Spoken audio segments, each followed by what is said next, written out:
Welcome back to D&D Academia. This episode is going to be a bit explosive. See what I did there? As we are talking about the spell Fireball. You can find this spell in the player's handbook. Fireball is a third level evocation spell.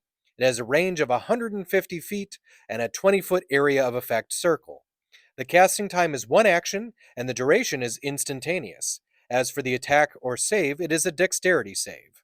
With the damage or effect, it is fire damage. With the spell components, there is verbal, somatic, and material.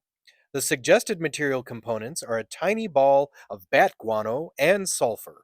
And of course, as long as your dungeon master allows it, feel free to be creative if you want to use more thematic components for your character.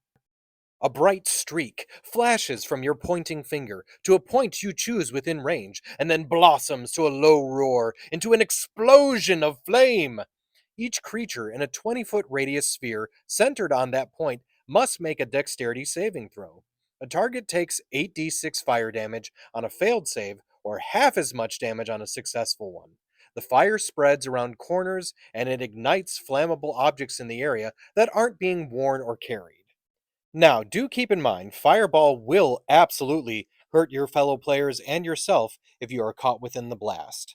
Now, there are ways of getting around this. For instance, if you have an evocation wizard, or if you use certain abilities or features. Fireball can definitely be one of the most fun, unexpected ways to start combat, since it does have quite a bit of range, and all you have to do is be able to see the point where you're sending it. You can absolutely have full cover when you start things off. Obviously, the expectation for Fireball is to absolutely massacre a bunch of creatures, but always try to be creative with any spell. For instance, you could use Fireball to help topple a wooden structure, like a fortress, tower, drawbridge, or even a ship. Maybe there's a giant brazier that will begin a ceremony, and you use Fireball to start it off. See if you can figure out any other uses for Fireball other than just massive damage. Now, here is a question that almost always comes up, and if you're a dungeon master, be prepared for it. Can I reflavor the damage?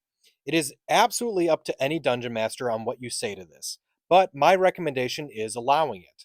Maybe someone doesn't want to use fire and they would prefer to make an acid or lightning ball. One of the biggest reasons this may come up is because fire is one of the most resistant damage types.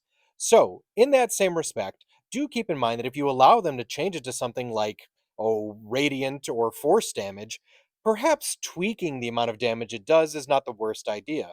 Like maybe 6d6 instead of 8d6. At higher levels, when you cast this spell using a spell slot of 4th level or higher, the damage increases by 1d6 for each slot level above 3rd. So, for instance, let's say you are able to get to a point of casting 8th level spells. You are now dealing 13d6 worth of damage. To quote Samuel L. Jackson, when you absolutely, positively got to kill every motherfucker in the room, except no substitutes. Well, this has been D&D Academia's episode all about the spell Fireball. I hope you found this interesting and now know a little bit more about that oh so talked about spell. And of course, please like, comment, share, and subscribe. And if there are any creatures, spells, magic items, subclasses, anything D&D related that you want to see on D&D Academia, just say so in the comments and it might get added in.